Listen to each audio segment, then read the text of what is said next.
How do we check number of people that have logged onto the call?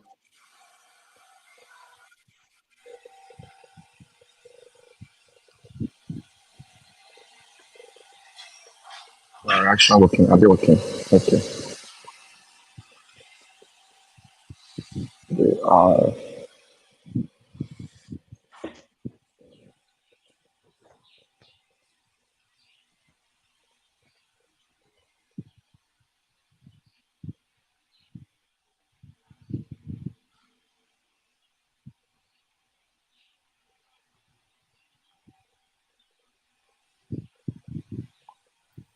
Emmanuel, please check your WhatsApp, please.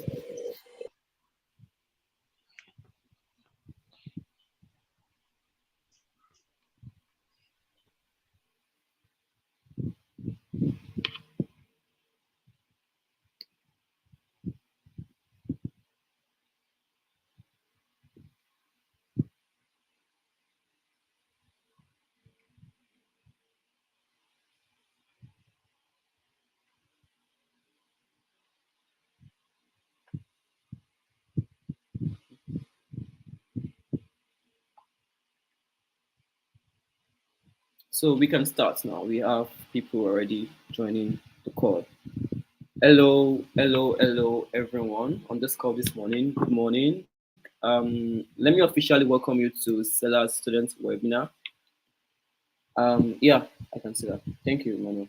Let me officially welcome you to Selar Student Webinar, and this is aimed to help Nigerian students, to monetize their knowledge on the creator economy, and also to help them see ways to, take part and be part of the creator economy and monetize their knowledge and skills as digital products, and ultimately to become financially independent. So if you are a student and you are looking for how to monetize your skills and your knowledge, and just looking for how to be a part of this multi-million dollar creator economy, this is the place you should be at this moment. Just learn, and I hope you come with a very open mind to learn from the pool of experts that we've brought to this webinar this morning. So before I proceed to introduce our guest, I would like to give an overview of what we do at Seller and what Seller is basically. So if you've been hearing about Seller, and you're just curious to know what exactly what Seller does and how you can, take charge of the service, be part of the services that we render. Seller is a leading platform that, empowers creators by providing them with tools and resources they need to, proceed and move forward in the creator economy. So Seller basically allow you to sell whatever product that you have, that's a digital product that you have, be it courses, ebook, trainings that you want to sell on our platforms.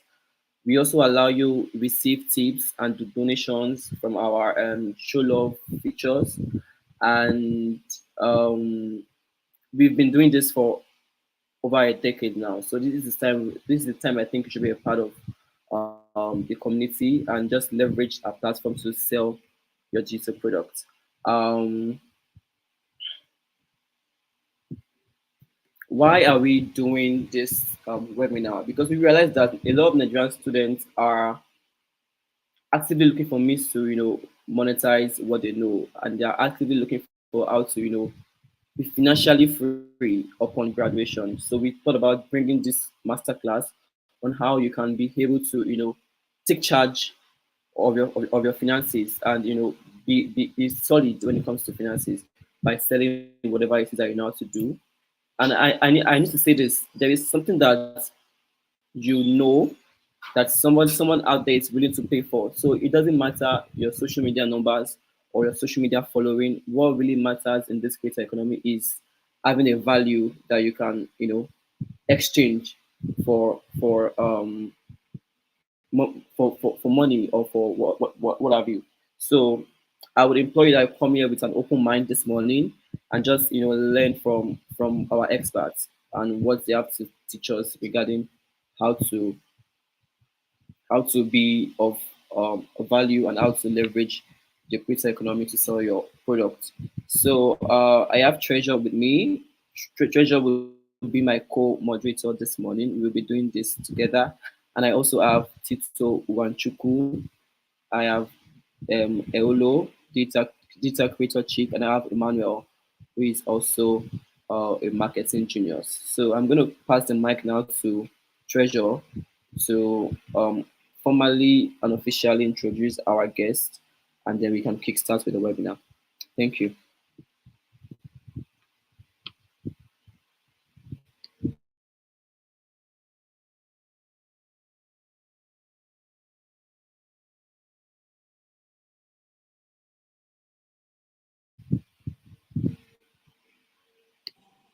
I'm David. Hi, everyone.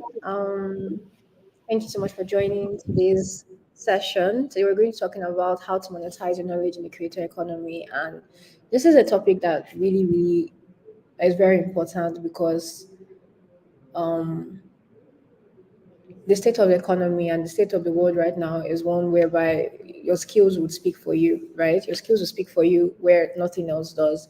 Education is an amazing opportunity. Education gives you so much, but your skills can give you that extra push that you need to make something beautiful of your life. So today I have three amazing guests, Emmanuel, Tito, and Eloho. And I'm going to just be like introducing who these people are before we delve into the conversation. So, Lucky Eloho, also known as a digital creator chick, is a brand monetization and sales funnel strategist, product marketing expert, and serial entrepreneur who has dedicated her career to helping individuals and businesses find their unique voice, monetize their expertise, drive product adoptions, and build sales.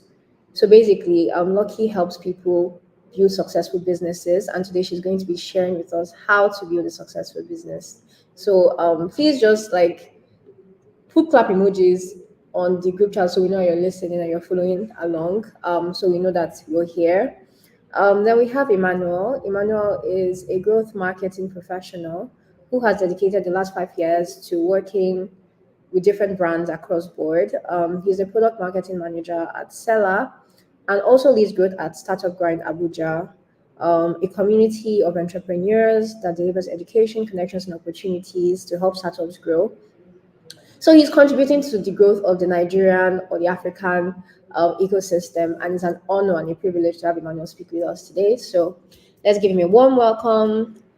And then we have Tito. So Tito is a highly experienced cinematographer, passionate about film and tech. He's a media head of Founders Connect and a videographer at AfriChange and has developed expertise in creating compelling videos for businesses.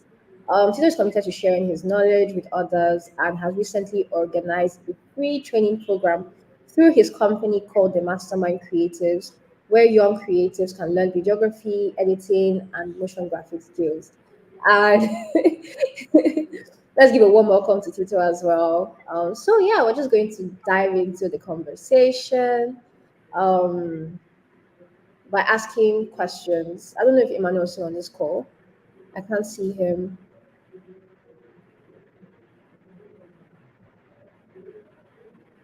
Okay, well, I mean, we're going to start with Eloho. Hi, Eloho. Good morning. How are you doing?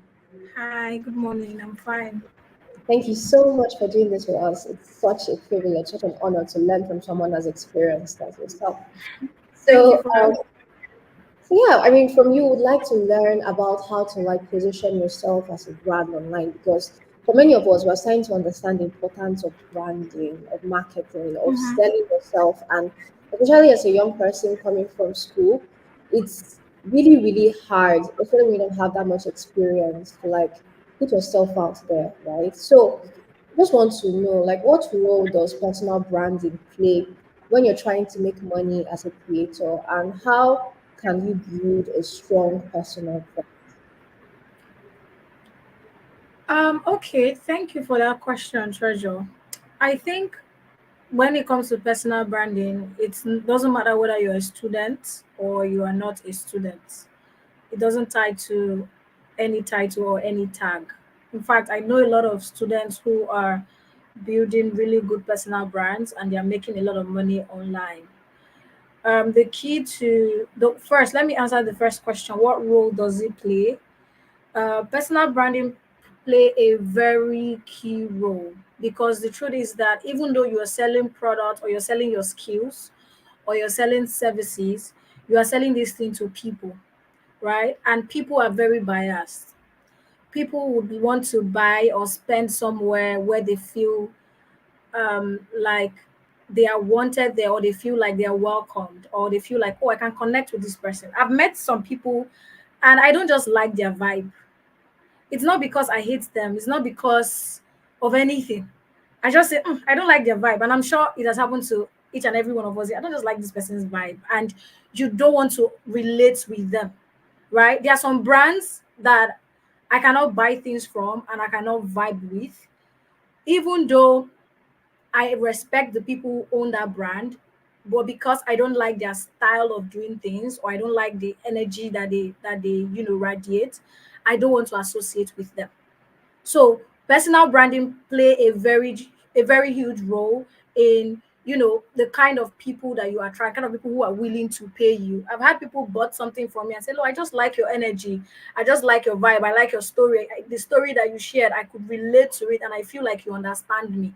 So people want to buy from people that they feel like understand them, even if it's a even if it's a big brand, maybe Netflix or Prime Video or stuff. That personal brand sort of is there. It's not that a company that large will brand differently, you get, but there is still that bias of, does this person, I beg your pardon, get me? Do they understand me? Is there a place for me here? Right? So that's the role that personal branding plays. So if are not able to personally brand yourself or put yourself out there in a way that people can connect with you, you might find it really difficult to get people to buy from you, or to buy into your vision or into the company that you are building. Okay. So I'll use examples, and maybe the personal brands and also big brands. So there are big brands. I'll use Tonelu Melu for example. He has his UBA, he has his Transcorp, he has other things, but he also has his personal brand. Anytime I go to the Lumilis page and I see what he's doing with his personal brand, people always say, "Oh, my mentor, sir, I want to be like you when I grow up." People just like the way he does his things and how he has been able to position himself, which I'm going to get into shortly. How he has been able to position himself as somebody who is willing to help people, help entrepreneurs, and based on all the different things that he's also putting out there, even the CSR services like the foundation, the grants, and all of those other things. That's his personal brand. The company has its own brand, right? But again, there are so many people that are attached to what Tenelimelu do, or to his other companies, just because of they could tie a face, or they could tie an identity to whatever, to the brand itself, which is the company at large. But now we're talking about students. We're talking about people who are not there like Tony Limoli yet, right? We don't even have that big name or that big brand. So what you have right now is you yourself, right? You have your name. You may not even have a company or a business, but you have this name. So how do you build something that people can start, feeling like, I vibe with this brand. I just like the way you do your things. I just want to connect with you, right? So how do you do that? It is very, very simple. The first thing I would say is, look at the things that you care about, right? Look at the things that you care about, because you can't build a personal brand out of your personality. I went to Tito's page. I go to his page very often, and I saw the way he uses. Is it physics, or is this some one science? Is that physics or science to explain stuff? And even though I studied biochemistry, I don't think I want to do that. I don't think I'll be able to do that. You know, and maybe because of his kind of personality. Yes, he spent it. I don't know him personally, but I feel like his personality is geared towards, his interest, is interested in those kind of things, those kind of topics, right? And there are people who want to associate with Tito because of that. Like, oh, I like the way this guy just tried to, find maybe the scientific reason behind this thing, or just try to help me understand this. So people who are interested or are drawn to those kind of things will be drawn to Tito, right? For me, I don't do things like that because I'm not too smart like that. For me, the things that interest me are very, let me not say basic, but are very simple things. What I look at myself first, I'm somebody who gets easily overwhelmed. So I like simple things. And because I like simple things, I do simple things. So if I want to explain things to anybody, if I want to teach, if I want to create products, if I'm doing anything, I do simple things. I explain it in simple ways. I do it in a simple way. I put myself out there in a simple way. That's one. Another thing as well is I have this high energy when I'm talking. It looks like I'm always shouting. My voice is loud. That's how I am, right? That's the energy that I radiate. And then another key thing that you need to look at if you want to say, okay, where's my personal brand, is what story do you have?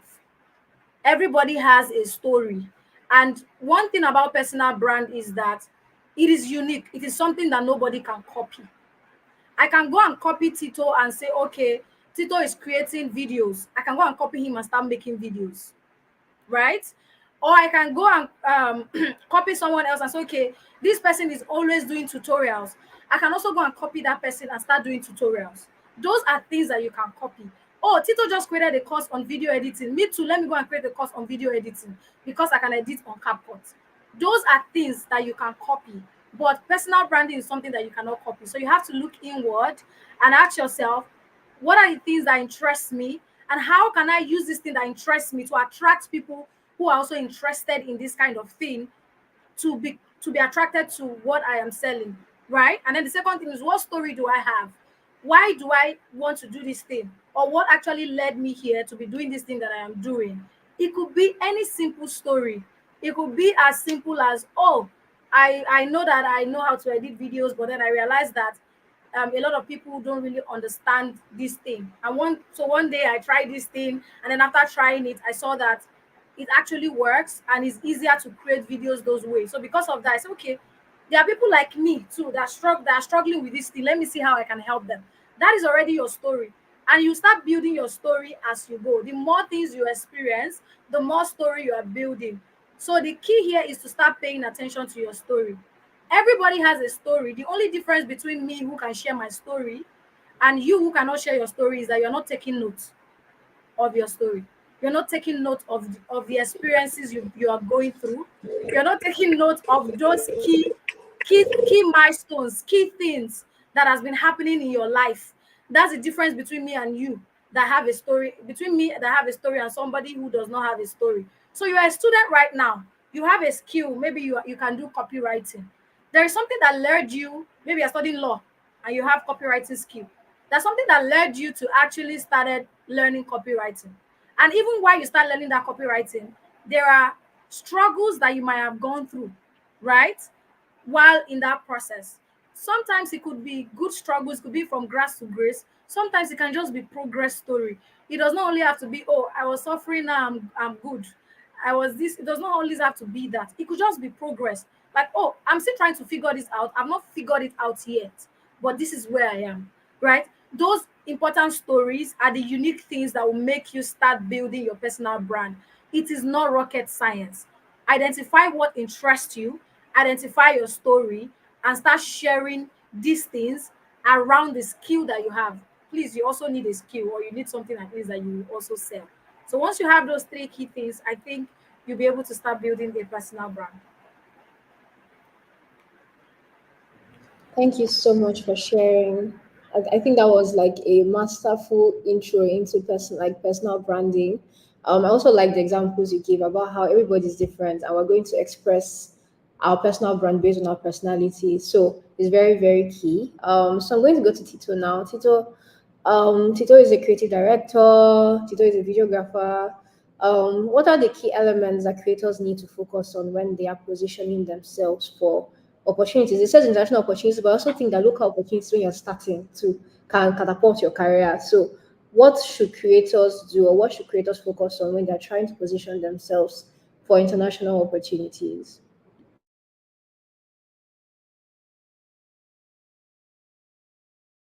Sorry, can you hear me? Can anybody hear me? Yeah, I can hear you. I can't see you. All right. So thank you for that question. Many people don't know that this is a trick when you're asked to speak. sometimes we throw the question back to the person that asked you the question so that you can really have time to think. But that's not what I'm doing now, right? There's always something I've always said. It's a principle that has worked for me since, quite frankly, in 2021, up until 2022, January 2022, December 29th, 2021, I had a call with a mentor. And then what she said was very simple. And I think it's something that applies to the conversation we're trying to have here, is that impact plus visibility would equal, income. Or in the context of this conversation, not necessarily income. So what does impact mean? Basically, impact is that, like Ella said when she was speaking, that's your creation or your creation journey or your content creating journey or whatever product that you have. You need to be able to know its impact, right? You need to be able to say that this skill set that I have, or this knowledge that I have, or this idea that I have, you need to be able to know the impact. How can it affect another person's life? How can it add value, right? And that's something that I think we should also emphasize, in the workspace, in the career space. How is the skill that I have, how is my personality adding value to another person? Because that's the kind of content that, people want to patronize. That's the kind of thing that people want to buy. That's the kind of thing. When we see people, sometimes some people have misinterpreted value. There's also what we call, social value. There's value that when you see content, makes you happy. That's also value. There's emotional value. So when I think about value, don't just go to I'm selling a product, right? You might not necessarily be selling any tangible thing, but you can add value, intrinsic value to people's lives. So you must understand the impact that your content, your creatorial, you must understand your creatorial value basically.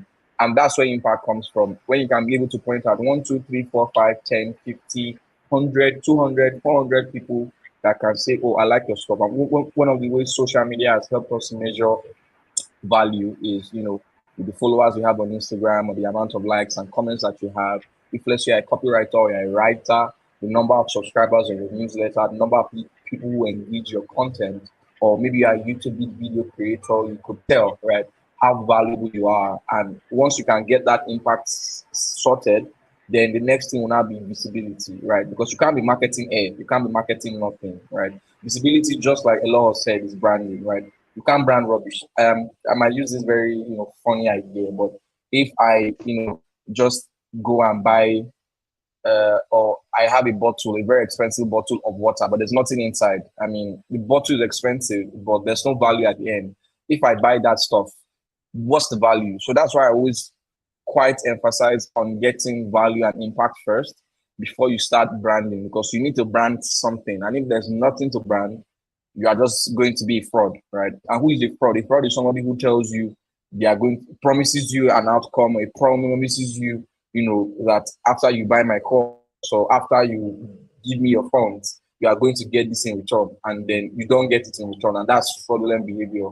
And even though there's something that they call the hustle culture, which I don't entirely buy in, where people are just looking for the fastest ways to make money. We're creators, and we stay true to the fact that what's at the end of the tunnel for us is not just to fill our funnels with money, it's also to say that our work has valuable impact. So the secret really is you developing yourself, developing your skills to the point where you have some level of impact, and then getting the right amount of branding and visibility for the impact that you have. Now, in terms of scaling, because I want to be sure I got your question right. When it comes to positioning yourself for international opportunities, I always say that if you can't conquer your hometown, if you can't conquer Nigeria, if you can't conquer Lagos, if that's where you're based, if you can't conquer Ghana or whatever place that you are in, if you can't really conquer it, right, you will not be able to scale, to international space. And it's quite simple because the problems that are in the international sector, right, you need to be able to think in terms of what are the problems or what are their needs. I did mention about impact, but because people don't usually start big, but you can start big if your father is rich. But people don't usually start big in general sense of things, right? So the skills that you learn as you are, creating impact for your immediate environment, you will just need those same skills, but now at a larger scale. So now your mind will begin to think about what are the problems that my content or my knowledge can solve on an international level, because they are global problems and they are local problems. There are global problems and there are local problems. There are local problems that are within your vicinity, within your nation, that somebody in America, somebody in the US, somebody in the UK might not be facing. I'll take myself for example. I'm currently building a business or a company that's actually focused on the African tech ecosystem. And the reason why it's focused on the African tech ecosystem because the African tech ecosystem actually has, because Africa is international. Many people don't know that Africa is actually international, right? That the value that Africa has. I was in a conversation recently with some top entrepreneurs that founded Klarna, and I had an interview with them. And then one of the founders said that Sweden in 2007 is how Nigeria and Africa is right now. And in case you don't know what happened in Sweden in 2007 was when there was a lot of, there are about there are a couple of unicorn companies that, has come from that ecosystem.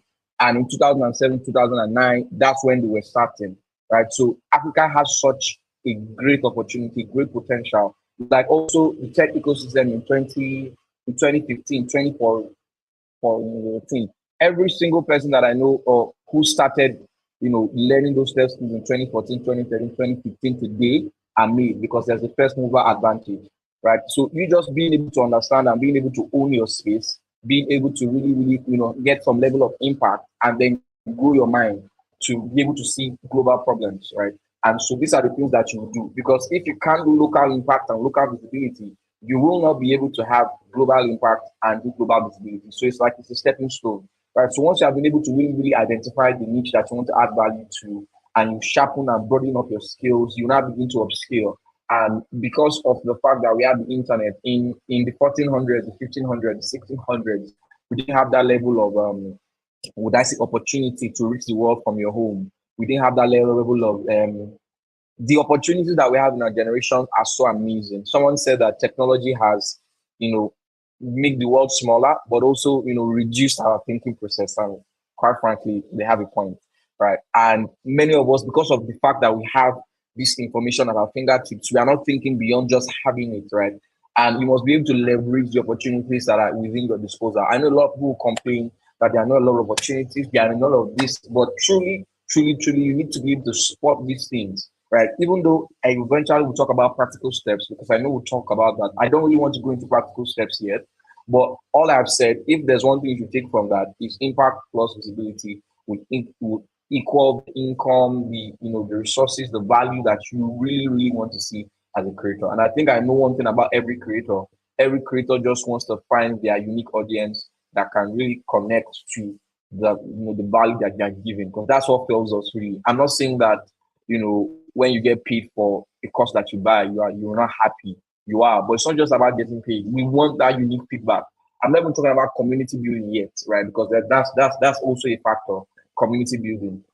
But ultimately, it's impact plus visibility equals income. Income here refers to anything. And you just being able to leverage your environment, you just being able to upskill and always upscale and upskill, and also learning the secrets of branding and visibility and positioning, right? Positioning. I'll talk about positioning more in the conversation, but I think that's just something that I'd like to say about that. I hope I answered your question. Thank you. I think you did. For our listeners, if you have any questions or you'd like to direct at the speaker, just leave it in the comments. We're going to go through them when we're done with this session. Thank you so much, Ito, for sharing. Moving to Emmanuel now. So, Emmanuel, as a marketing expert, right, what are some effective marketing strategies for people who are entrepreneurs or want to start businesses, right? Because that's an effective way to monetize your knowledge in this economy that we find ourselves in. What are some effective marketing strategies that people can use to like promote their digital products in today's world? Can you guys hear me? Can you hear me clearly? Yes, we can. Okay. So yeah, the first thing I want to talk about is, and I think Eloha and Tito touched on that, understanding the value that you bring, right? Understanding your value proposition for whatever content that you're trying to push out, whether it's an ebook or a course, right? Because it is in understanding that value that you will be able to communicate effectively to your potential customers, right? It is only in understanding that value that whatever message you communicate to them would resonate with them, right? So that's like the first step. Once you understand that the value your content is your content offers, right, you can then go on to start thinking about marketing strategies that would be effective at the end of the day. And talking about marketing strategies, I like to look at it from two different angles, right? Long-term and short-term marketing strategies. Now, for long-term strategies, right, they are typically less expensive, right? But you would have to be very patient and wait like months or even years for it to like come to full effect. But for short-term strategies, you spend more and you get quicker results, right? So now, long-term, basically, you're looking at content marketing strategies, right? From webinars like this, trying to build like a community of people who would be interested in your products for a very long time, to um, having a very strong blog, right, or YouTube channel, whatever it is. Like Eloho and Tito now, they do that effectively. For them, they've spent years building that community of people, and now if they want to sell a product, they can easily do that because they have the community already. But that takes time. It's not something you can do overnight. So that's like the first part of it, long-term strategy. But for short-term strategies, if you're looking for like quick results, right? There's no two ways about it. You have to spend money, right? That's where running ad campaigns and stuff like that come in. Partnering with influencers, working with people that are authorities in your space, right? So I want to assume that for anyone starting, you are patient enough to wait for a few years, right? Or maybe, let's not say a few years, maybe a few months to build your community to some extent. But if you're not patient enough and you want to go the route of running ads and maybe working with influencers to like get the numbers that you need, then there are a few things I need you to keep in mind. For someone who is probably new in this space, maybe you're a student or you're just done with school and you're new in this space, nobody knows you, right? Running ads, you might want to consider stuffs like giving out discounts, right? Giving out discounts, considering other forms of lead magnets, right? To get, because you need to, as much as you don't have a community, right? So you need to build that trust. And in building that trust, you need to give people these soft landings with discounts and all of that. That's from the ads part of things, right? And like I said, it's expensive. You're going to pay for running these campaigns. You're also going to pay for all of the discounts and maybe gifts and stuff that you give to your potential customers. Um, another angle to it is, if you maybe don't have the budget for ads like that, there's something we offer at Seller to creators, affiliate marketing, right? It's a feature that allows you to onboard affiliate marketers, right, to help you sell your product, and then you give them a commission. You spend money on that too, because you're taking a portion of your profits out as payments to these guys, but it typically works.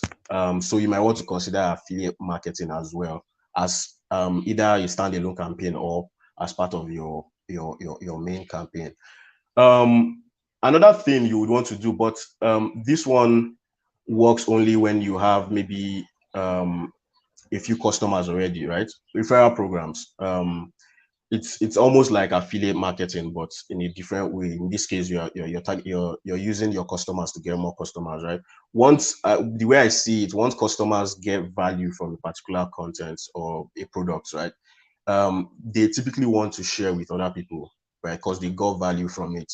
So if your content is valuable enough, you can leverage referral programs, work with your customers, get them to share with their network, and then they get a percentage from it. Just incentivize them with something. So yeah, these are the two ways that I like to look at marketing strategies. It's either you go for short term and spend money, or you are patient enough and go for the long term one, and you don't have to spend so much. At the end of the day, it all boils down to whatever the ball is in your court, basically. Whichever one you think works for you. Yeah, I think. Yeah. Thank you so much, Emmanuel. Someone in the comment section is asking, is posting also marketing? So I would want you to like just answer them. Yeah. Posting is marketing, but not just so. posting is marketing, right? But at the end of the day, not just posting, right? You have to be very strategic with your posting, right? So the way I would want you to do it, I don't know who's asking that question, but try out different. If you want to stick to just posting on Instagram or across social media, right? Try out different forms of content over time, right? And figure out which one of these contents get the most results, gets the most engagements from people who you think would be interested in your product, right? Maybe if for like a month or two, try this out. And so whichever one comes out as like the best post with the best engagements and all, you can then focus on that style of posting, right? But just posting randomly and hoping that you get results, you might not get it at the end of the day. But yeah, posting is a form of marketing, but you have to be very strategic with it. Yep. I think Treasure is off. David, or is it just me? Tito, Eloho, can you guys see Treasure? Okay, so treasure is currently off. I don't know why she Okay. started, but I'll just continue from where we stop. I think that's a very insightful response from you, Emmanuel. So that brings us back to Lucky. My next question goes to Lucky. So how can creators begin to establish a clear and compelling brand messaging that resonates with their target audience? Because recall you mentioned that when building personal branding, it's very key that they have a story to tell, right? So how do people who are intending to, craft a personal brand messaging, how do they now begin to, establish the clear personal brand messages that would, help amplify their brand stories? Okay, thank you very much for asking that question. So I have a framework that I created that makes this like very simple, and it's a seven-step framework. It's called I call it just like they are just acronyms, right? In order for you to be able to do that, the seven-step framework is PABS, more like PAB triple PS. So PAB triple PS. So that with that framework, it covers both building a personal brand, and it also covers, how to communicate your brand message. So the first one is personality. Basically, that's what the first framework is about. Let me just quickly run through that, so that I think that's like the easiest way that I can explain this thing to you guys. That's like the most simplest way that I can explain it. So the first one is personality, and with personality, what you're looking at is you're looking at yourself, self-reflection. You need to, if you know you want to build a personal brand, you need to first of all reflect and look at yourself, and which is what I've already said. What are the things that interest you? Okay, what are the things that comes easy to you? Teaching comes easy to me. I can just sleep and wake up and I'll just come and be teaching, so long as the topic that I know, right? What are the things that comes easy to you? What are the things that interest you? Make a list of those things. Then secondly, what skills do you have? Do you say, okay, I want to start building a personal brand around? So many people are just showing up on social media, showing up online, building personal brand, but they're not building it around anything. So when people think about you, they cannot even think of one thing that your personal brand is about. So as much as you are putting that energy to build a personal brand, you need to be very careful. You need to also be very, very um, intentional about making sure that you're building it around something. It could be a couple of skills. We'll get there. So just identify all the skills that you have that you know that, okay, I can build a personal brand around. Now, the next thing is to consider your capacity. What capacity do you have? Right? So it's just me that will be doing this thing, right? Or I have people who will be working with me, or I can just, maybe the skill that I know right now, this is the level to which I know this skill. This is the level to which I can deliver it. So I can only help beginners at this point, or I can only help people to make 100,000 naira every single month if your skill is revenue based, or if it is something else. This is to what extent I know this thing to, right? And this is the capacity that I have. Then the next thing is, what is the collective impact that the skill that you have can make in people's life or businesses, depending on what your skill is. Now, this is where we go back to those skills that you've written. A lot of people have 5, 10, 15, 20 skills, But the truth is that there's two ways that I group skills: the skill that I am to monetize and make money from, the skills that I am to use to push the skills that I will monetize. I'll say that again. So I group my skills into two: the skills that I will monetize and make money from, the skills that I will use to push those skills that I will use to make money. So that's the skills I use in my business and the skills that is actually my business. Because a lot of people try to say, oh, I'm multi-talented, I know 50 things, I don't know which one I will stay at. Make a list. Which one is your actual business and which one is using to do your business? For example, I can do basic video editing on my phone, right? I can do basic designs. I can build websites. I can do a whole, I can run Facebook ads, but I don't offer those things as services. I just use them to push my business. I can create content. I don't offer content creation as a service. That's a skill, right? Even though people make money from content creation, I do not make money from content creation directly. I make money from it indirectly by using it to push the other skills that I make money from. So, what are the skills that I make money from? Sales funnel strategy, brand positioning strategy, brand strategy in general, online course launches, digital product launches. Those are the skills that I make money from. Okay. Then the other skills that I have are skills that I use to push the skills that I make money from. So if you're here, you know 1 million things. Just write down all those things and group them into two. All right. And then after you group them, the ones that you're not going to use to make money, classify them under one impact. That is the way you are not confused. So if you look at sales funnel strategy, if you look at brand strategy, um, if you look at online course launches, if you look at digital product launches, those are different skills. There's copywriting inside, there is email copywriting inside, there is marketing strategy inside. Because if you want to launch your course, we need to create a digital product launch strategy.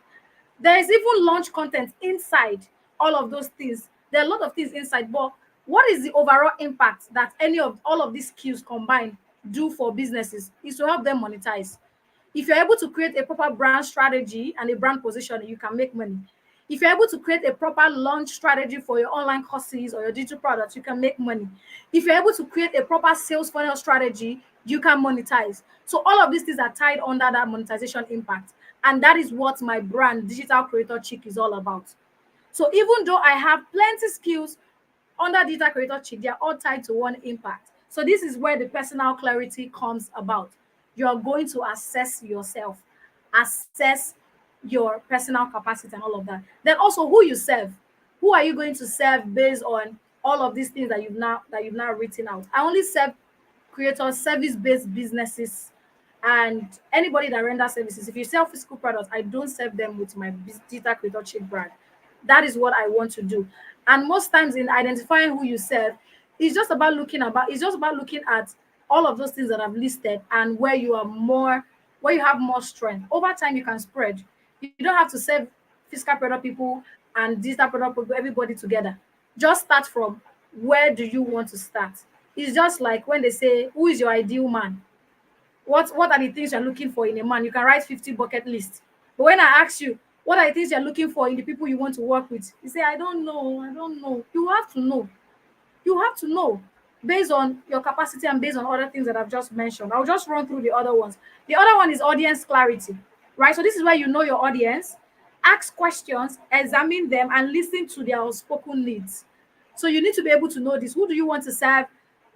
What are they? What questions are they asking? What are the biggest problems that they are going through that is related to the impact that my business is going to be providing? Then finally, segment your audience. A lot of people don't do this. Don't just say I work for creators or I want to start working for only creators. Segment those creators based on their needs. So I serve different people. I serve service businesses. I serve creators, but they have different segments. There are those people who need clarity, like they don't even know what to do in the first place to even monetize their brand. They are clueless. That's one segment. There's another segment of people, they already know what they want to do, but then they need a way to be able to sell their course. I know what I want to do. I just want to sell this course. That's another segment. They are just break them down into different segments based on the needs that is tied to what you're doing. Then the next thing is your brand clarity. All right. Do your competitor analysis. Competitor analysis, I will just see a little bit. It's not like you're going to look at your competitor to copy them. Just look at what they are doing. That will help you to see the gap that is in the market that you can fill. Okay. Then brand values. What do you believe in? What are the things that you believe in? You cannot build a personal brand without identifying the things that you believe in, because the things that you believe in will shape how you are going to show up. You know, I was saying that show up based on the things that you like and all of that. There are some certain topics that I cannot talk about on my page because it does not align with my brand values. I don't believe in those things. Why there are some certain topics I can talk about, no matter how trendy it is, no matter how it's going to make me trend, I will never talk about them on my page because I do not believe in them. Right? So when you have those beliefs, you start showing up based on those beliefs, sharing your opinions based on the beliefs that you have, you start attracting the people who care about those things as well. Then the next thing is, what is your positioning? So how do you want to be perceived? You want to be perceived as someone who help people do the job, or perceived as somebody who just teach people to do the job, or perceived as somebody who do both? How exactly do you want to position? How do you want people to see you and perceive your brand? It's just about you sitting down and identifying these things. Okay, the next thing is, what is your brand promise? What is your brand going to promise people when people choose to work with you? What is the overarching thing that you're promising them? And this, you can get this from your brand impact that I mentioned under personal clarity. What is the impact? When somebody think about digital creator chic brand, the overarching thing that I'm promising them is monetization. You're going to be able to monetize your brand depending on the level that you're in. So the promise varies based on the person that is coming. But what is that thing that you're promising them? Or you write content. What is your brand promise? When people come to you and you write content for their brand, what is that thing? Don't just say, oh, if I write content for you, you'll be able, I will solve your content problem. No, your promise should be tied to their emotional and logical needs, right? So the thing is, everybody is creating content for why. You can even sit down and write down all the reason why anybody will want to care about creating content for their business in the first place. So when you write out those possible reasons, then you can now pick out your brand promise from there based on what you are offering to people. And you can even go to YouTube, Google it on YouTube, Google it. Let's see what people are saying on YouTube when it comes to content. Why do they care? Why are they worrying about creating content in the first place? Highlight all those things and you can look at your brand promise from there. The other thing is your brand personality. Now, every brand should have a personality. How people say, the way human beings have personality, brands should also have personality. When I think about your brand, something should come to my mind. When you think about a digital creator chic brand, you think about energy. I'm a very blunt person. My clients, they know that. My students, they know that. My followers, they know that. If you don't know me before and you get to know me, that's the first thing you're going to know. I do not sugarcoat anything. That's the personality I want digital creator chic brand to actually carry, right? If you look, and also in choosing your personality, you need to know the industry that you are in. Netflix, for example, their personality is humor. They do humor, right? You can say something to Netflix and they can respond to you in a very funny way. But you cannot be running a bank and I'll be telling you that where's my money. You'll be telling me that my money is with village people. I'll be very furious because my money they talk about here, Netflix can get away with that because it's also under entertainment. So you need to look at how you want your brand to be perceived, because it is this personality that you tie to your brand that will make people want to even draw closer to you, right? Another thing is the products. That is the other P. The product. What kind of product are you now going to create? If you want to create product, look at your audience segment. Based on the different audience needs that you have, create products around that, solving those different needs. You can also create services around that, solving those different needs. Then the last P is promotion. There is no brand clarity, there is no proper personal branding without promotions. You need to be able to promote your services and your products, audience centric messaging. So when you're promoting your marketing material, create marketing that are tailored to specific audience group, you get, based on the needs. You see how everything is tying together. Leverage marketing channels. Emmanuel has already mentioned this. You can either use organic or paid to also leverage that to promote. You cannot sell what you are not promoting. Either you're using organic or paid method, you have to promote your products and services. Then marketing funnels. I like funnels a lot. So with funnels, the idea with funnel is that I never sell any of my products in isolation. All of my products are interconnected. That's what funnel is about. Funnel is never selling your products in isolation. So if you buy one of my products, even if it's a freebie, if you download my freebie, I am sending you to buy something almost immediately safe. and then I'll still follow up via emails and follow you via ads. And after you buy that one, I'm sending you to buy another thing. And after you do that, you eventually you want to work with me. That's funnel. So you can intentionally connect your products and services together that are related, moving them from step 1, step 2, step 3, step 4. The end goal is the impact, monetization. So you've made this amount of money, you've gotten to this part. Oh yeah, come and upgrade to make more money. That's it. Then the final one is your story, right? What is your brand story? What led you to start what this thing? It could be around the skills and different things. What is your customer success story? There are different segments of stories that you can tell. Tell story about yourself. Tell story about somebody that you've done something for. Tell story about your audience reality. So look at your audience needs. Use the things that is happening in their life to tell hypothetical stories.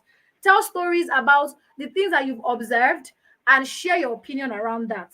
Tell stories about situations and scenarios. Sometimes when I watch movies and I listen to some songs, I turn them into stories and I use it to drive my point home.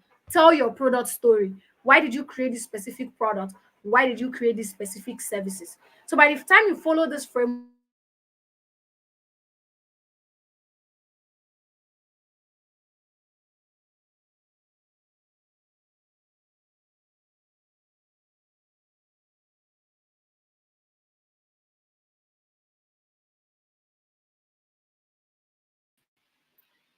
Is it just me, but I seem not to hear? Hi, can you?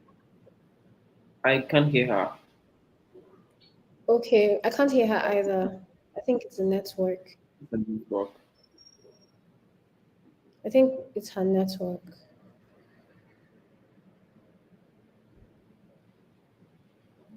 Okay, so while we wait,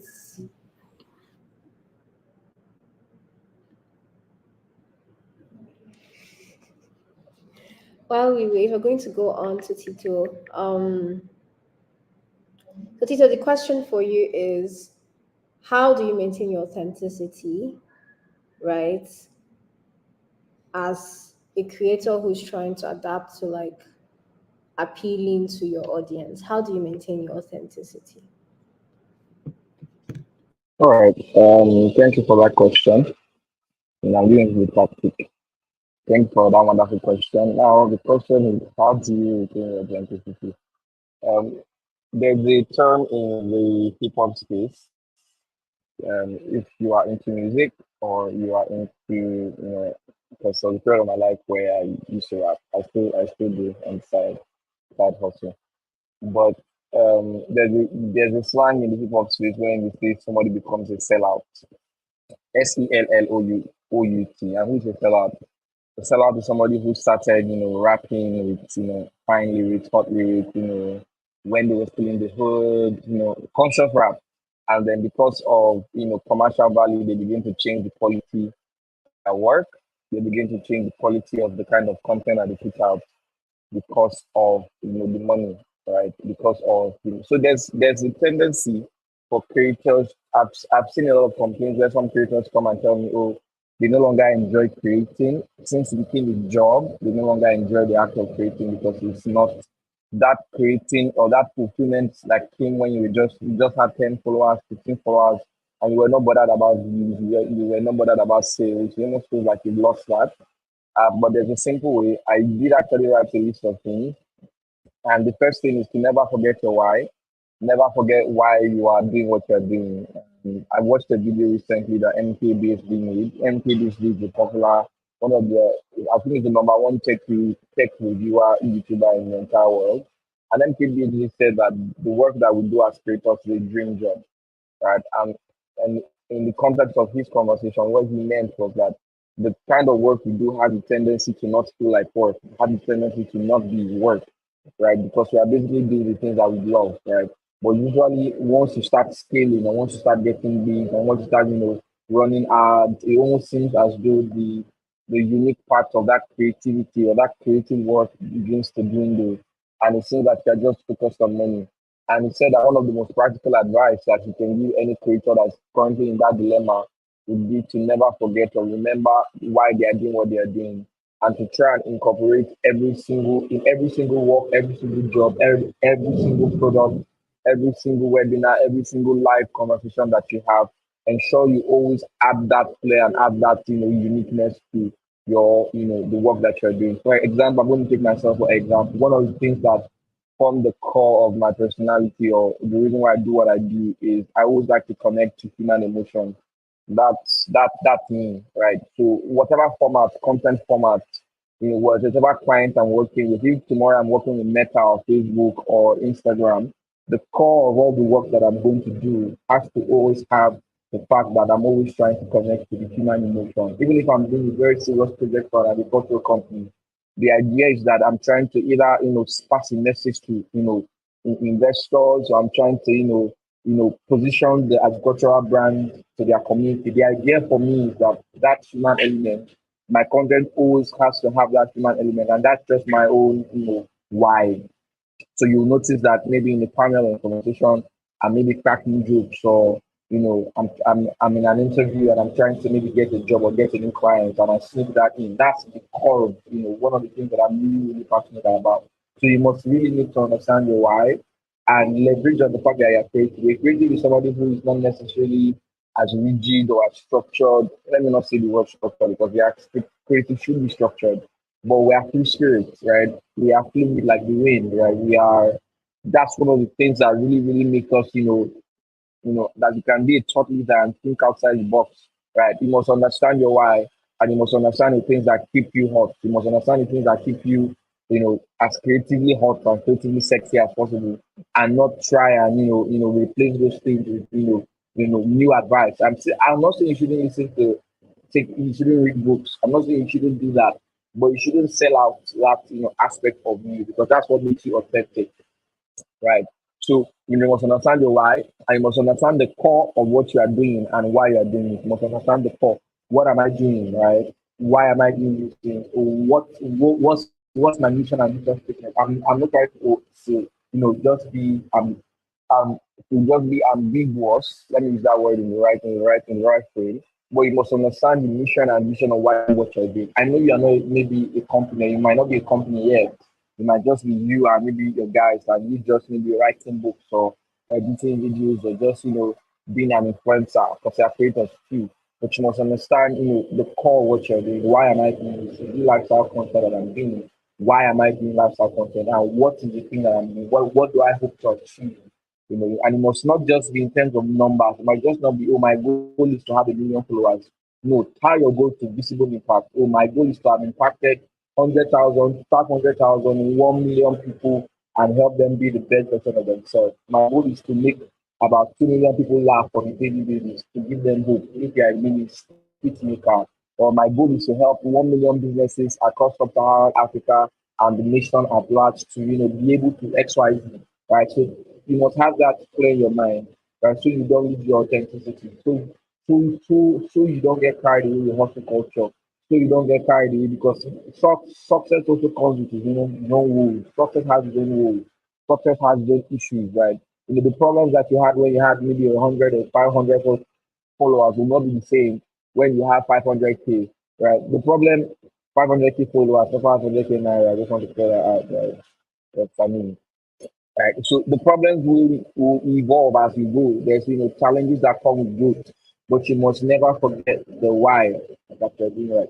Right. And so when you're now scaling for global impact, right, in my understanding of how the global world works, because it's going to be a culture shift. If you grew up in a place like Lagos, Nigeria, or you grew up in a place like Aba, or maybe Benin City, and because of I'm sorry to say this, but it's just fact. Because of the poverty index that Africa has compared to the rest of the world, there's just this, limitation, almost a limitation of our minds and our thinking beyond just I just want to make money. And when you talk to a man that is from Venezuela or Sweden or grew up in the US and they do not have that thinking, you just see a disparity between how you think and how you think. That's why I always tell creators as much as you can expose your mind to the kind of content or the kind of creators that are global and international, so that you can come out of this headspace, so you can see how they are doing the stuff that they are doing. So you can really just leave this, this it's not our fault, right? I didn't choose to be born here, and I don't even see it as a disadvantage.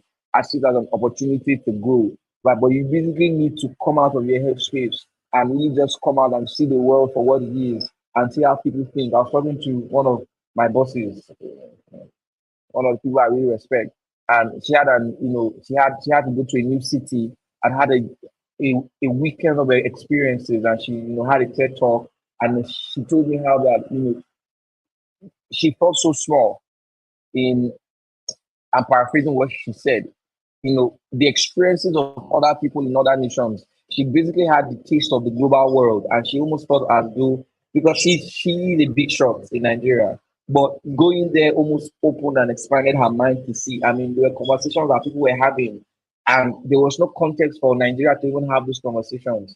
I'm saying people are talking about things like how stem cells can develop, and I don't even know what she said because I mean I'm not in that headspace. But it was just so show how that there's a lot that the world has to offer that some of us don't even yet have the context to even grasp it. Right. But one thing that must be your core and your foundation is why you started what you're doing, so you don't become a sellout. Right. Our mother has to tell us when you go to university, please don't forget the mother, the child of who you are from. It seems like crap. It's not actually right, because you can go into the world and forget the things that are your core values. Right. That's why I like what Elelo said. The things that are your core values, the things that make you who you are, that why you started what you're doing is something that you should take wherever you go, right? Because things can change, there are periods of your life where the things that you're exposed to can change, but you should never let go of that why. And so as you are packaging yourself and you are branding yourself, with for international audience, you must never lose that. It's your authenticity that got you where you are. Don't now become a fake person, to keep up appearances, right? People can smell fake. People can smell when somebody's trying to not be themselves. People can, I don't know how, but people just know, right? You could walk into a room and just feel, I don't really like this person. And they're smiling at you. They're saying, how are you? Good to see you. And you're just, I don't really like this person, right? People can smell fake. People can smell fear. And, you just really need to be confident in your authentic self and make it global. The world celebrates authenticity, right? The world does celebrate it, right? The world does celebrate. There's a room, there's a market. You just need to be wise enough to know effective strategies that fit your type of authenticity. And because there will be problems, right? You might maybe what's at the core of your life could be storytelling, and you are just used to telling local stories. All your pieces are maybe Nigerian fiction, a maker, this one, told the lover, and you want to now go to the global audience. You change the type of story that you write to fit the audience, but the core of of yourself is storytelling. So it's like the core can always fit into any context, but the core must not change, and that's how you remain authentic. If maybe you eventually maybe come across my content or come across my page in the next 2 months or 2 years, and maybe when I have a million followers, I don't think I will come on Facebook. And I'm not all serious. My videos like this. Good afternoon, everyone. This is not why I followed you, right? I followed you because you were not serious. And all of a sudden, because you're now big, you're now wearing suits. I'm not saying that. Do you get what I'm trying to say, right? You should always never forget that authentic self, and that's what the world will celebrate. That's what's scalable. That's actually what's scalable. Your authentic self, and not you trying to just fit. Because there are people who are just really trying to just, oh, this one is going, this is the thing that's going, this is the new in thing. No, just be authentic to yourself, and you then begin to adapt it to the global audience or the global and international stage. So yeah, those are the things that I think you must understand your why. You must understand why am I doing what I'm doing, what am I doing, how do I want to do it. The how can change because that's the truth. Because you're always implementing A and B testing, A and B and C testing. There's the fact A, B, C, D, E, F, G, H, I, J, K testing because it might not work. You're always testing and iterating and changing stuff, but you should never change the core of what you're doing and why you are doing what you're doing. So yeah, thank you. I think that's what I have to say for this. Thank you so much for sharing. Why do I feel like you preached to us right now? Thank you so much, Tito, for that. Emmanuel, we have roughly about 24 minutes left. Um, what are some emerging digital marketing trends that creators should consider incorporating into their strategy? I think that's the next question. Okay, I was going to say Tito took us to church with that is your ambition now. But okay, to answer your question, emerging marketing trends. So I think there's one that I think a lot of people are um, using now and taking advantage of. And it's something that people have been doing for some time now, but it's almost like people are reinventing it, and it's UGC, user generated content, right? Um, so and it somehow ties to storytelling, right, to some extent. Um, so you want to really consider user generated content as as a means of marketing, because at the end of the day, if you are new in the digital product space and maybe you're trying to market your first ebook or your first course, there is always that trust issue, right? People don't people won't trust you at first, right? So you have to find a way to market to people, get trust, and from those you've marketed your product to, get user generated content, whether it's from their comments, whether it's actually speaking to them to give recorded feedback, yes, maybe in video form or comment form, whatever the case is, right?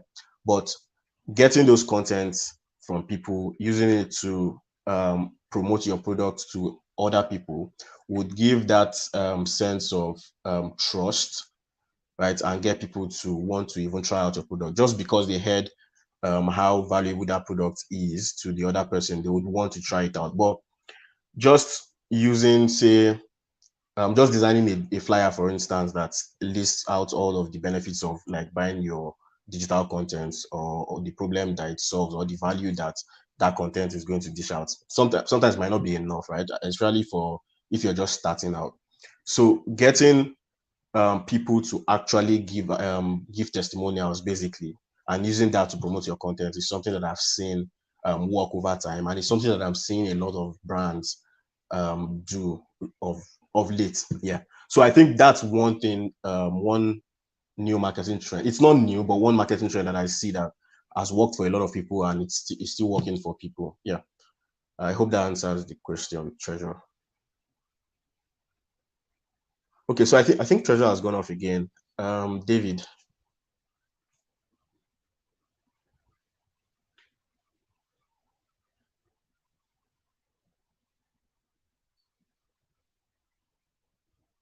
can you guys hear me? Hello, can you hear me? Yes, I can hear you, Yes, Mano. Oh, okay.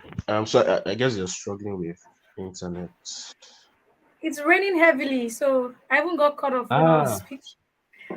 So yeah, that's I why think that's why. Yeah, but it's Nigeria not. will stay your light. Tito, what are you doing? it's raining now. It's also raining on the live. But since they're not here, Loho, let me ask. So when you started out, right, in the early days when a lot of people didn't know you, that trust wasn't there, right? How were you able to get people to patronize you? Because that issue of trust would always come, right? How were you able to get people to patronize you?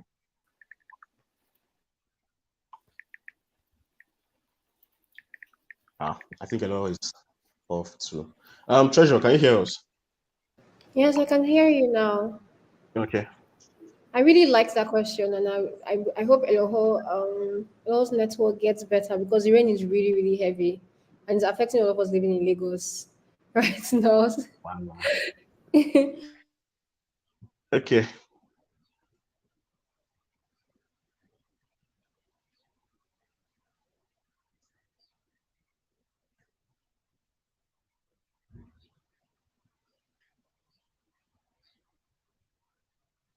Okay, I think now I have network issues. So I think it's just me and you here left, Tito. I think It's every just me other and person. you, right? Yeah. Manuel, Tito, can you guys hear me? Yes, we can hear you, David. I can. Ah, In, finally, in the world finally, of finally, famous finally. philosopher.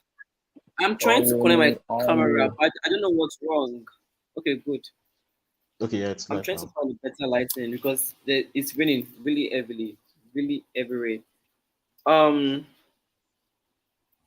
so this brings us back to Tito, since Eolo is currently not on here to answer the question that was asked. So can you please share some success story of creators or of yourself on how you successfully transition into international gig, or what, and what lessons can people learn from that? All right. Thank you for that question. My accurate, timekeeper and panelist.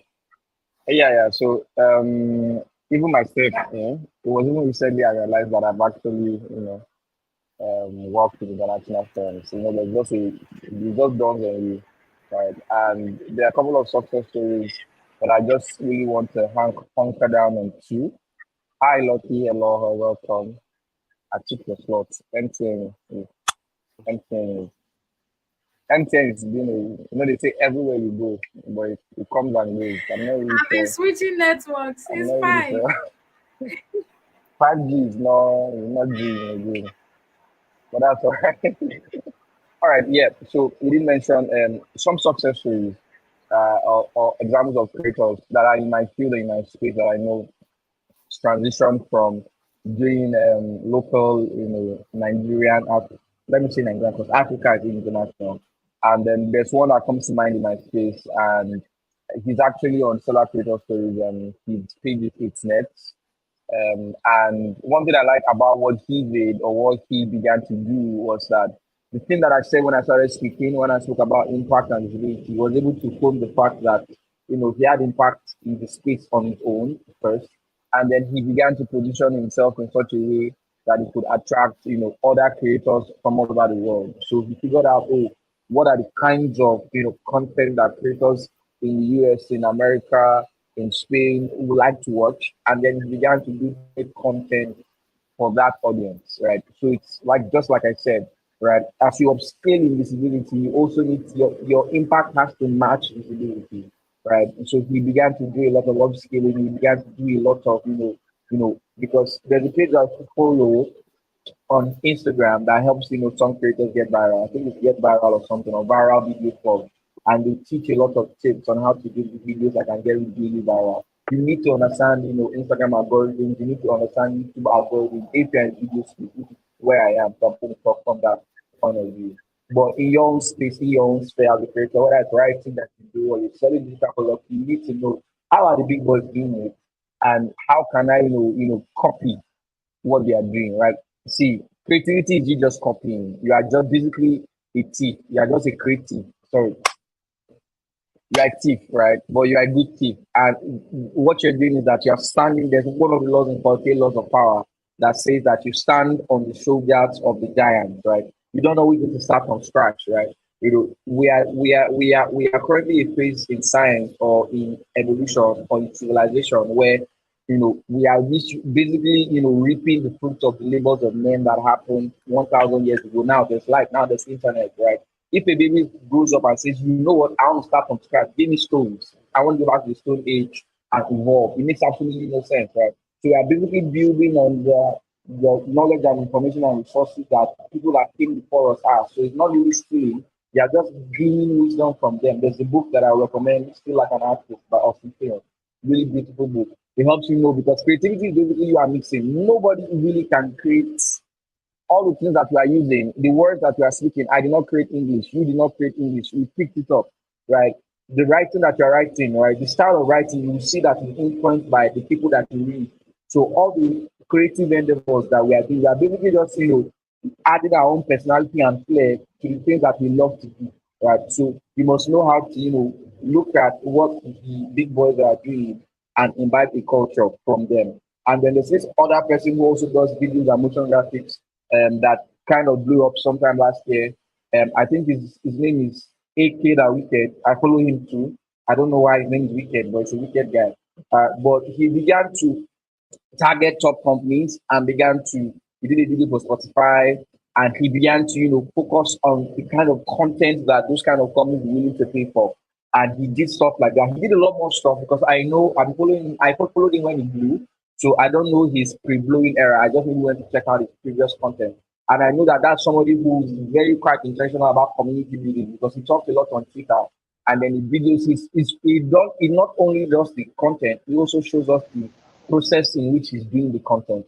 A lot of people can also take the route of I want to do tutorials, but the idea basically is that you need to do a lot of work, right? I think what about Einstein that said only a mad person does exactly the same thing and expect exactly the same result, right? If you want to expand to a global audience, you have to have a global routine. You have to stretch yourself beyond your comfort zone and stretch the limits of your creativity and stretch the limits of your ability to create. You need to stretch, you really need to stretch it.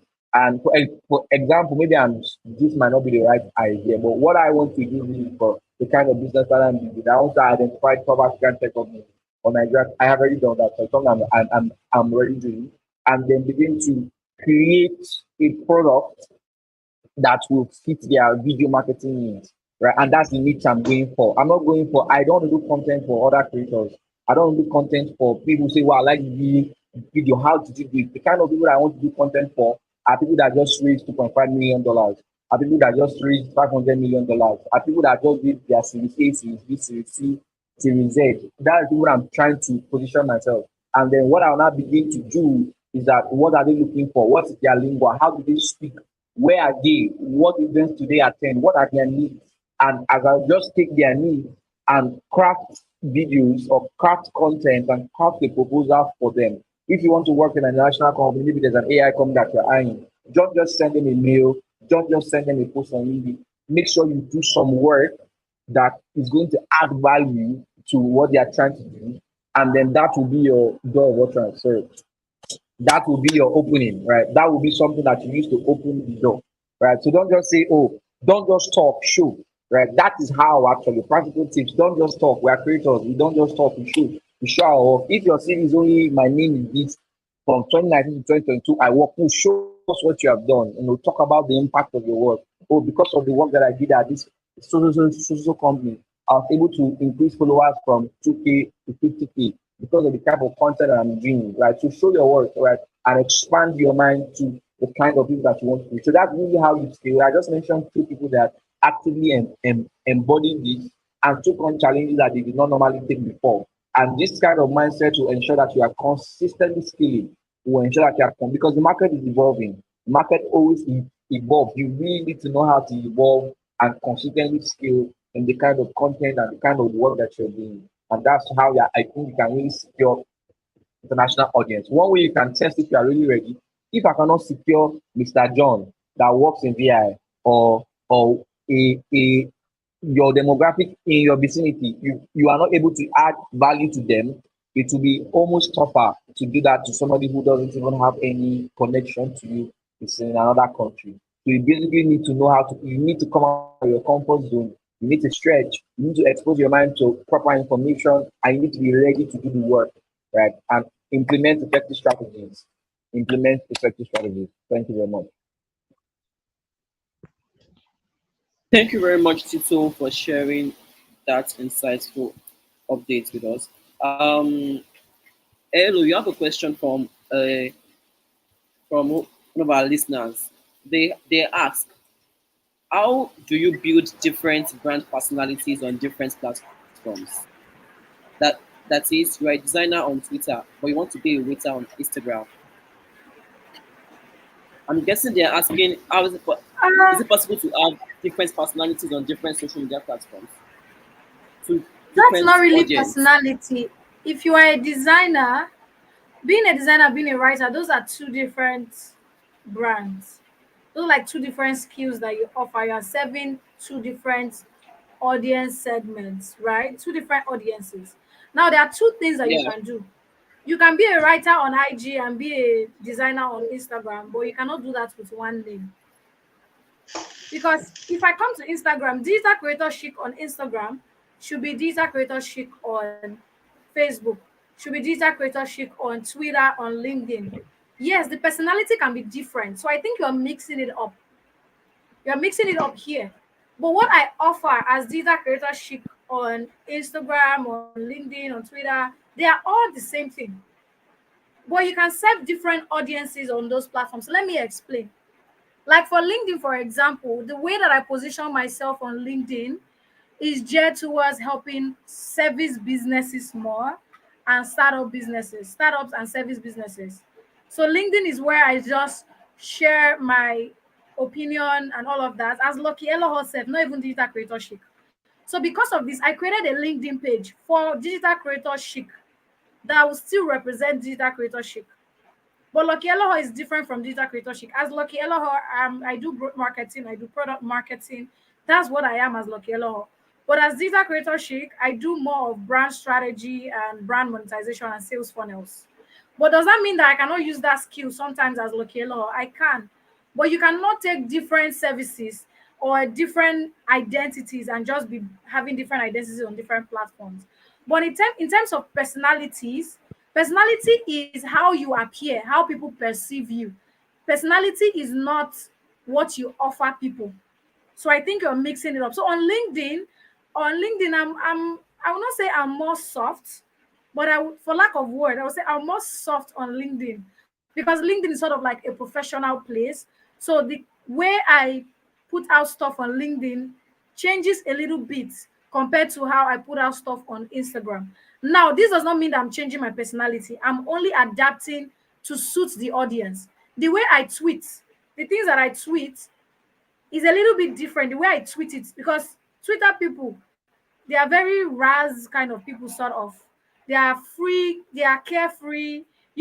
So when I want to communicate on Twitter, I will not be coming there and doing the big English that I'm doing on LinkedIn.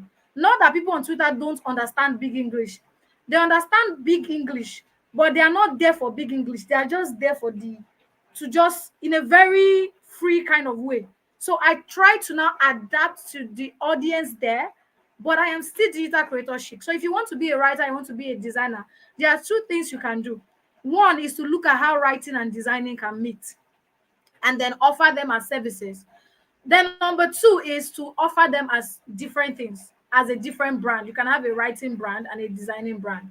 But the one that I like to do is I like to combine them. So if you do design and you do writing, can you serve similar audience groups? And then also, can you tie it to an impact that can to one impact? So design and writing, what is that overall impact that you can tie those two skills to, and you use one brand to offer it? So I'm a writer, I'm a creative writer and designer, right? I'm a creative writer and brand designer that offer this impact.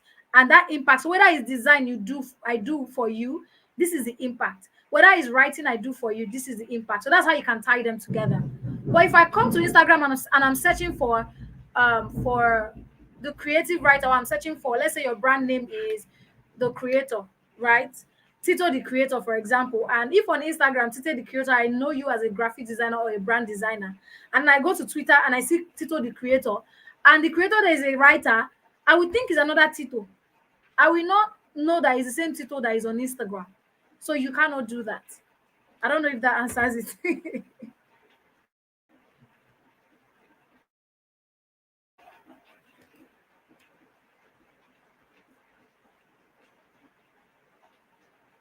David, I don't know. Can you hear me, Tito?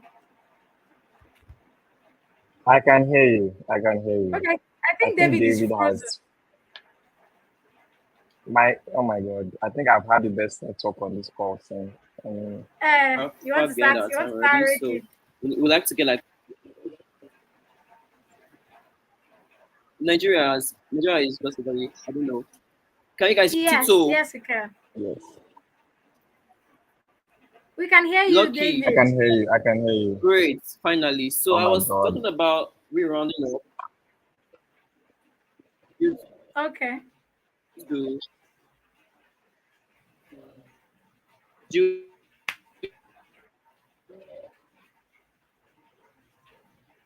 Now I can hear you. We can't hear you, David. We can't hear you.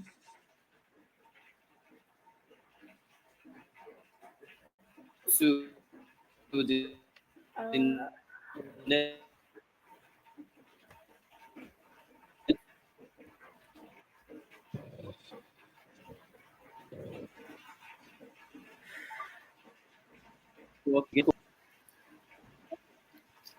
Hello? we can hear you now. Oh my God.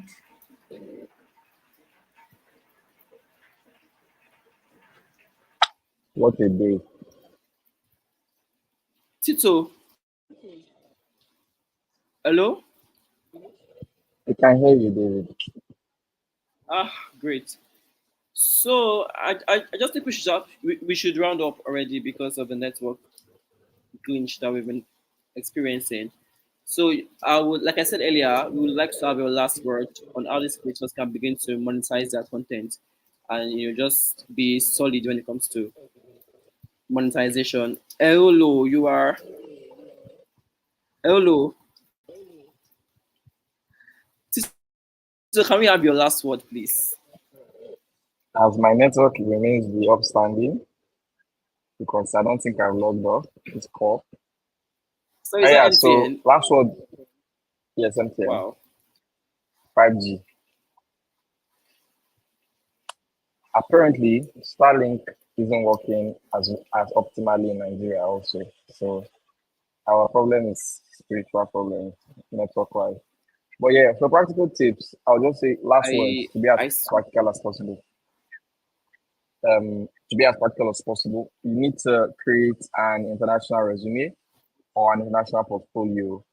I'm seeing that the kind of portfolio or resume you look at and be like, wow, right? You need to expose your mind to how the people abroad, the people in, the America and the UK, US, how the people are doing their type of content, and then create a resume, portfolio, Instagram reel, whatever it is. Start positioning yourself like that, right? So create that. Two, join international communities of creators that are doing the stuff that you're doing.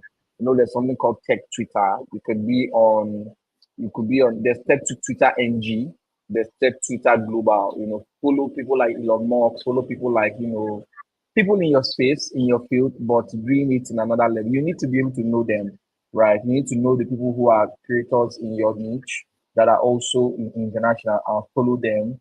Pay for their courses if you must. Pay for their content, engage their content. Follow those ones in your space. And number three would be also to leverage your strength as an African. Look around you, look at the resources you have at your disposal, look at the grit. Most Africans, Nigerians, we have a lot of grit. We are resilient. We are long lasting. You can still leverage it. Use the fact that you're an African, you're a Nigerian. Tell your story. Bring your African, your Nigerian flair to it. Other people who win competitions because they talked about Nigeria. You don't always have to look international in terms of copy the Western culture. Use your African culture. Use your roots. Use your authenticity and package it for the global audience. It's like selling akara in UK. Akara is Nigerian food, but it's a global audience. If you go and sell pancakes in the UK, there's nothing differentiating you from the UK man that's selling the same thing, because that's their food, right? Use Africa to your advantage. Don't always see Africa or Nigeria as a disadvantage. It's not, right?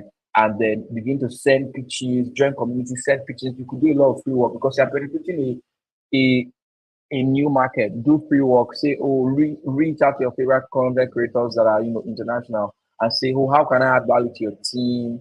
How can I do XYZ, stuff like that, and ensure that you are never idle, never idle. Even when you don't have active, work that you're doing, do your own work, treat yourself as a company. Don't say, oh, don't let your reel be empty. Don't let your resume be empty. I'm saying the things that people that do UI UX do when they don't have jobs, that they think about a case study, about an app, and they design.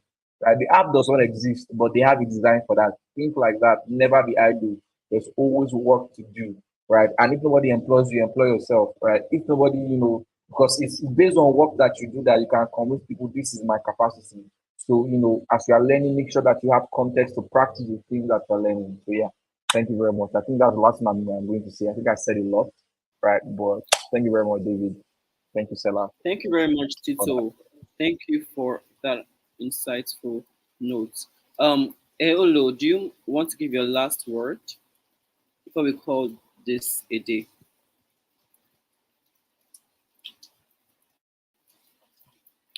I don't think she's here. Tito, you are our last man standing on the call today. Everyone has just been logging off and on. Okay, Eolo is not saying anything. So I think this brings us to the end of this conversation, and we apologize for the network issues that we've had on the call this morning. It just goes to show that Nigeria is not that place yet. Okay, Hello is back. Let me bring her up for our last word. And Manuel is back. Hello, welcome back. I'm here. Oh, we are here again. Finally, we're going to even round up because thank God that you're back. So your last word, please. Last words on this conversation, please. My last, it just look like my last word. Like my last is not that kind of last word, guys. My I beg closing go. remarks, Your closing please. remarks It's on not this my last call. word.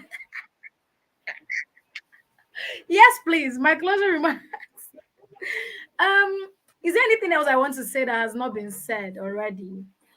My closing remark would just be that see, kama kpuro, kama jali. Make we no lie, make we no thief, right? My closing remark is that it takes time. It takes time and it's hard, like very hard. Even companies like Seller, big brands, knows this. Everybody here knows. It's not as easy as you think it will. As we are saying it now, in 1 hour we've said a lot of things, and your head everywhere, your head is on fire. It's hard, but it doesn't stop there. The difference between the person who succeeds and the person who does not succeed is that even with the difficulties, the hardness, you are going to push through. And while you're at it, you should learn to um, reinvent yourself at every single point. Learn to grow as you go. Like just take it one step at a time. Don't try to think about the whole process at the same time. You are going to be overwhelmed, right? Take it one step at a time, one day at a time. Earlier this year, okay, for 3 years I've been running a conference that I do online virtually. This year in January I said I was going to do it physically in Lagos, and nobody told me that it was going to be this hard.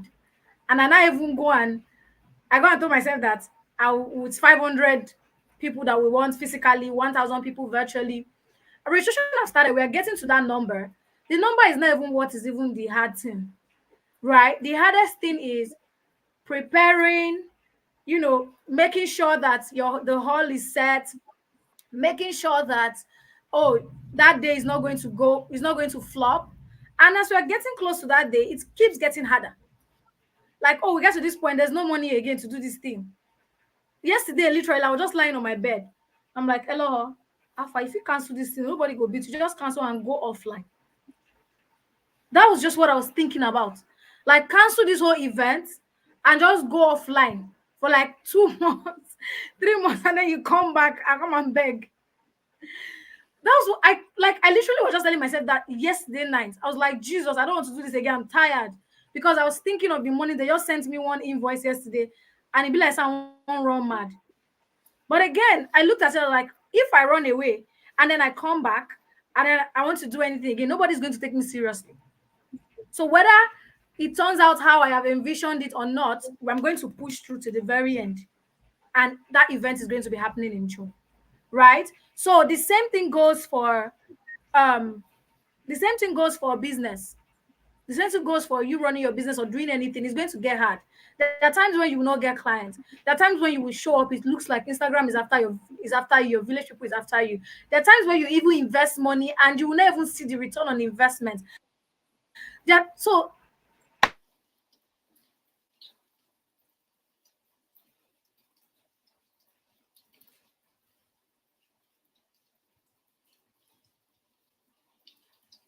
Hello, hello, are you there?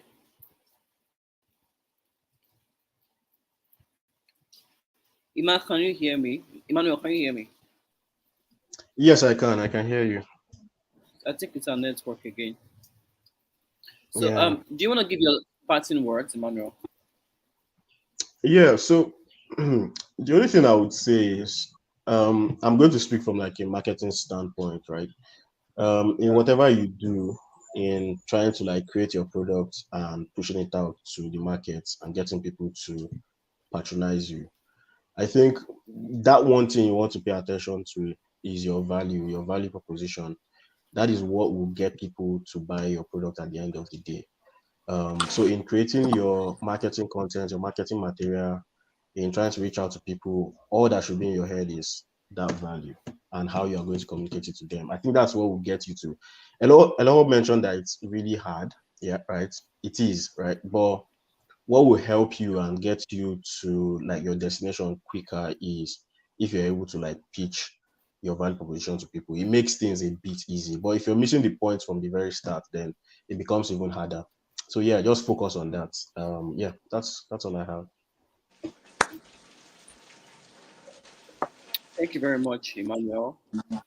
Hello, you were saying something before the network interrupted you. Do you want to round up Yes, quickly? yes, please. Okay, so I think Emmanuel has also, I was already round up. So just keep going no matter how hard it gets. And then also you can try to be in communities and in circles that encourages you because it gets really tough. Right. But when you see people who are going through similar things as you and they're sharing how they are pushing, it sort of like inspires you. It also encourages you to want to also keep pushing, right? So you should find yourself in those kind of, it could be clubs, it could be online communities, it could be attending physical events, it could be, you know, this kind of events as well, hearing everybody's story, hearing everybody's journey. It encourages you and, you know, strengthens you to want to keep going. So yeah, those are my final remarks. Thank you very much. Thank you, Manuel. Thank you, Eolo. We hope to do this again with you guys some other time. And thank you to Treasure and Tito. Network has pushed them out of the call. Well, we are glad that this eventually held today, and we are glad that you guys had come in here to give us some of from your wealth of knowledge on how we can be better creators. Thank you. So we'll call this the end of today's conversation. Bye. See you guys some other time. Bye.